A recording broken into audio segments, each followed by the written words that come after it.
नमस्कार, online channel पर आपका स्वागत है। सूचना एवं जनसंपर्क विभाग बरेली माननीय पशुधन मंत्री की अध्यक्षता में गौवंश संरक्षण में संबंध में मंडलीय स्तरीय समीक्षा बैठक हुई। आयोजित लप्पी स्किन डिजीज रोग से बचाव हेतु पशुओं को वैक्सीनेशन कराया जाए। मंत्री जनपद में गौशालाओं के आसपास की खाली सरकारी जमीनों पर उगाया जाए हरा चारा। प्रदेश में अभियान चलाकर निराश्रित छुट्टा पशुओं को चिन्हित कर गौ आश्रम स्थल पर पहुंचाने का कार्य किया जाए। माननीय मंत्री बरेली 7 अक्टूबर। माननीय मंत्री पशुधन दूध एवं विकास श्री धर्मपाल सिंह की अध्यक्षता में आज गौवंश संरक्षण संबंध में मंडलीय समीक्षा बैठक विकास भवन सभागार में आयोजित हुई। माननीय मंत्री जी को मुख्य विकास अधिकारी ने निराश्रित गौवंश छुट्टा पशु संरक्षण लिप्पी स्किन डिजीज गौशालाओं का निर्माण की स्थिति व विस्तारीकरण की मंडलीय प्रगति में अवगत कराया गया। माननीय मंत्री जी ने कहा कि लिप्पी स्किन डिजीज गत वर्ष दिल्ली बॉर्डर से आया था। तब 320 किलोमीटर लंबी तथा 10 किलोमीटर चौड़ी बॉर्डर के क्षेत्रों में एक रोग निरोधक बेल्ट बनाई थी, जहां पशुओं की टीकाकरण कराया गया था, जिसमें संक्रमण रोका जा सके। उसी क्रम में इस वर्ष बिहार बॉर्डर से बीमारी संक्रमित हो रही है तथा वही प्रक्रिया बॉर्डर के क्षेत्रों में अपनाई जा रही है। साथ ही 31 अक्टूबर तक पशुओं को बॉर्डर से आने जाने, पशु मेले बाजार आदि को प्रतिबंध कर दिया गया है तथा लिप्पी स्किन डिजीज रोग से बचाव हेतु पशुओं को वैक्सीनेशन कराया जा रहा है। माननीय मंत्री जी ने कहा कि किसानों की आय बढ़ाने हेतु कृमि गर्माधान देसी गाय की नस्ल में सुधार हेतु किया जा रहा है।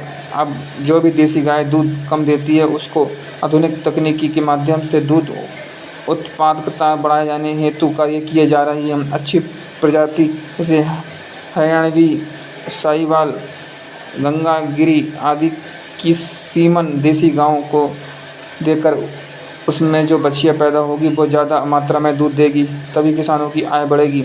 माननीय मंत्री जी निर्देश दिए कि जनपद में गौशालाओं के आसपास सरकारी ज़मीनें खाली पड़ी हैं अथवा जिन पर अतिक्रमण है, उसे चिन्हित कर कब्जा मुक्त कराकर हरा चारा बोया जाए। उन्होंने निर्देश दिए कि गौशालाओं में संरक्षित गौवंशों के सापेक्ष पर्याप्त मात्रा में भूसा, हरा चारा, पीने के पानी व दवा आदि की उपलब्धता रहे। माननीय मंत्री जी ने संबंधित अधिकारियों को निर्देश दिए 31 दिसंबर 2023 तक निराश्रित गौवंशों के लिए एक वृहद अभियान चलाकर गौवंशों को सुरक्षित किया जाए और कोई भी गौवंश किसानों के खेत, सड़क, गांव व मोहल्ला आदि जगहों पर दिखाई न देना चाहिए। उक्त समय विधि के बाद यदि कोई पशुपालक अपनी गाय को दूध दूहने के बाद गाय को छोड़ देता है, किसी किसान की फसल को नुकसान करता है, पशुपालक से क्षति पूर्ति कराई जाएगी तथा ऐसे लोगों के विरुद्ध पशु अधिनियम के तहत आवश्यक कार्रवाई की जाएगी। मंत्री जी ने नगर आयुक्त से कहा कि अस्थायी गौशाला बनवा कर उसमें गौवंशों को सुरक्षित किया जाए। उन्होंने डीसी मनरेगा को दिशा निर्देश दिए कि जनपद की समस्त विधानसभा क्षेत्रों में ग्राम पंचायतों में प्राथमिकताओं के आधार पर अस्थायी गौशाला बनवाई जाए, जहां पूर्व से निर्मित गौशालाओं की क्षमता वर्धन कराया जाए। 31 दिसंबर 2023 तक अभियान चलाकर निराश्रित छुट्टा पशुओं को चिन्हित कर गौ आश्रम स्थल पहुंचाने का कार्य किया जाए।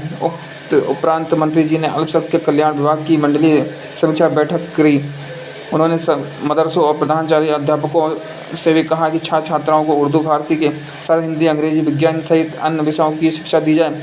इसमें छात्रों में बौद्धिकता क्षमता बढ़ेगी। उन्होंने कहा कि प्रधानमंत्री जी की सोच है कि मदरसों की छात्रों के एक हाथ में कुरान, एक हाथ में लैपटॉप हो।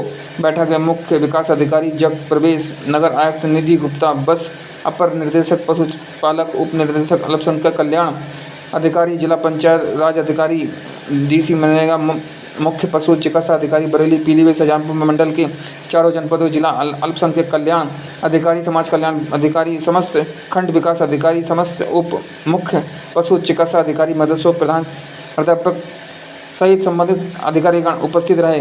बरेली से अवधेश शर्मा की रिपोर्ट।